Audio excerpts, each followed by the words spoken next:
যে অসমৰ বানপানী আৰু গৰাখহনীয়া নিয়ন্ত্ৰণৰ বাবে কিমান যোৱা 1.5 মাহৰ ভিতৰত অসমৰ ভিতৰত ক্ষতি হ'ল আৰু লগতে কিমান শকত পেকেজ বা কিমান ডাঙৰ এটা নতুন আঁচনি অসমৰ বানপানী গৰাখহনীয়া নিয়ন্ত্ৰণৰ বাবে কেন্দ্ৰৰ চৰকাৰ মুকলি কৰিব এইবাৰ। তাৰ বাবে ৰাজ্য চৰকাৰে কিদৰে তথ্য কিদৰে ৰিপৰ্ট ইতিমধ্যে কেন্দ্ৰৰ চৰকাৰক অৱগত কৰাইছে। আজি আমি দেখা পাওঁ যে বিভিন্ন সময়ত কেন্দ্ৰৰ চৰকাৰৰ SDRF টিম আহে।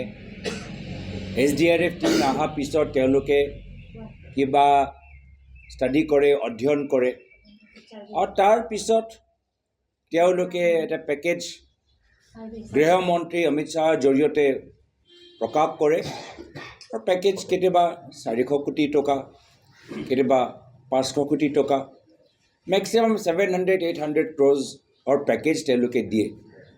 ডাঙৰ ডাঙৰ প্ৰেছ ৰিলিজ হয়,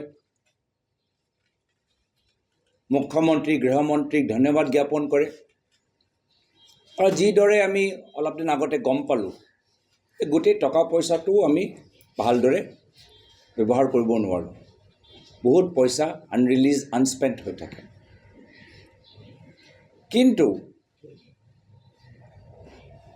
মই যেতিয়া বিভিন্ন অঞ্চললৈ গ'লোঁ আৰু লোকেল ইঞ্জিনিয়াৰৰ পৰা সোধোঁ যে মাজুলীত কি কাম হৈ আছে, নিমাতী ঘাটৰ ওচৰত কি কাম হৈ আছে, তেওঁলোকে কয় যে আমাৰ সৰু সুৰা কাম হৈছে, 2 crores 3 crores এনেকুৱা কিবা কাম হৈছে, 4 crores কাম হৈছে। তো নিশ্চয় হ'বই। গতিকে অসমত এনেধৰণৰ চেঞ্চিটিভ পইণ্ট ঢেৰ আছে।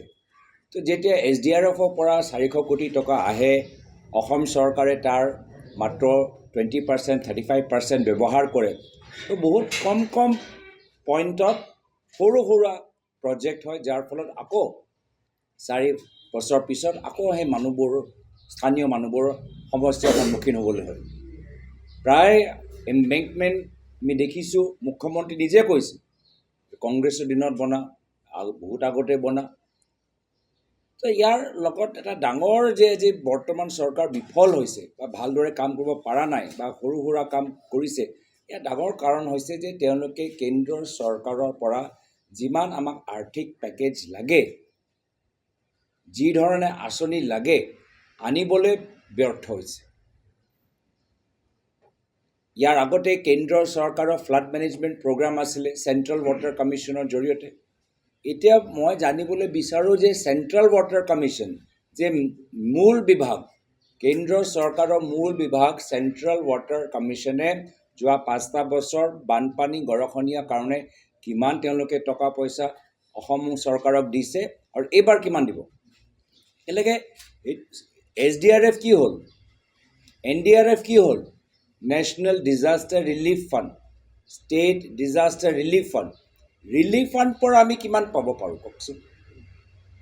ৰিলিফ ফাণ্ডৰ পৰা গৰাখহনীয়া সমস্যা নিয়ন্ত্ৰণ হ'ব পাৰে নেকি?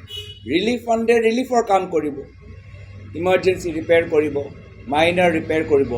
লং টাৰ্ম কাম আমি ৰিলিফ ফাণ্ডৰ পৰা আমি কৰিব নোৱাৰোঁ। যদি বাস্তৱ আমি লং টাৰ্ম আমাক কাম কৰিব লাগে, তেতিয়া চেণ্ট্ৰেল ৱাটাৰ কমিশ্যন আগৰ দৰে তেওঁলোকৰ ফ্লাড মেনেজমেণ্ট, ইৰোজন মেনেজমেণ্টৰ এটা স্কিম তেওঁলোকে ওলাব লাগে। আৰু এই ক্ষেত্ৰত মই জানিবলৈ বিচাৰোঁ, যেতিয়া কেন্দ্ৰৰ চৰকাৰ আহমেদাবাদ পৰা মুম্বাই যোৱা বুলেট ট্ৰেইনৰ কাৰণে 1 লাখ কোটি টকা খৰচ কৰিব পাৰে, আমাৰ অসমৰ বানপানী গৰাখহনীয়া নিয়ন্ত্ৰণৰ বাবে 1 লাখ কোটি টকা আমাক কিয় দিব নোৱাৰে? 1 লাখ কোটি টকা সেই পেছেঞ্জাৰৰ বাবে যিসকলে বুলেট ট্ৰেইনত 6,000 টকা টিকেট দি আহমেদাবাদ পৰা মুম্বাই যাব, আকৌ ঘূৰি আহিব কেইদিন, তেওঁলোকৰ কাৰণে 1 লাখ কোটি টকা। আৰু অসমত আমাৰ খেতি মাটি গুচি গৈছে, মাজুলীত গৰাখহনীয়া হৈছে, আজি চমৰীয়াত মাণ্ডিয়াত খহনীয়া হৈছে, আৰু আমাৰ কাৰণে 200 কোটি টকা 300 কোটি টকা এনেধৰণৰ আজি আমাৰ লগত হেমাহি কিয়?